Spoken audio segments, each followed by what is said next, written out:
soy tan raro.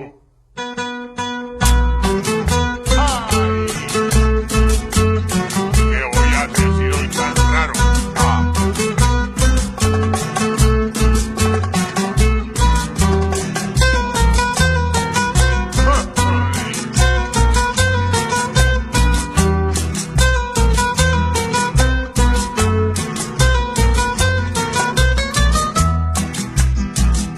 Yo soy tan raro, a mí me gusta todo al revés. Compro la ropa en la cantina y a la farmacia voy a beber. A mí me gusta dormir parado y caminar en un solo pie. Me gusta el dulce que sea salado y me gusta el dueto que sea de tres. Duermo soñando que estoy despierto, pero despierto y estoy dormido. A veces sueño que estoy levantado y voy a ver y estoy acostado.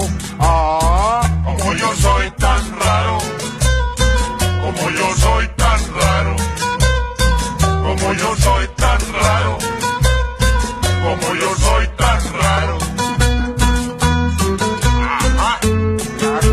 Tan raro, hombre, por Dios.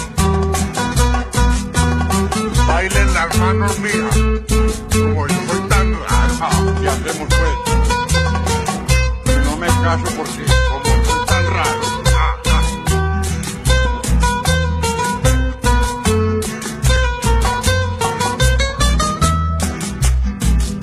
Me gusta el perro que cacarea y la gallina que sepa ladrar. Me gusta el toro cuando relincha y al caballo oír bramar.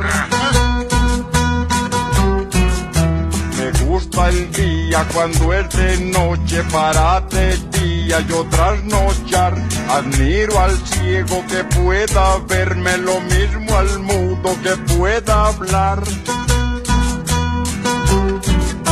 Me gusta todo y nada me gusta, no soy miedoso y todo me asusta. Soy peleador pero no peleo, yo soy muy raro pero no creo. Como yo soy tan raro, pero muy raro. Como yo soy tan raro, soy muy raro. Como yo soy tan raro, ¿qué hago pues yo? Como yo soy tan raro, Me caso. Como yo soy tan raro, y peleo. Como yo soy tan raro, pero yo sé con quién. Como yo soy tan raro, y yo soy muy raro. Como yo soy tan raro. ¿Qué hacemos pues, Gabriel?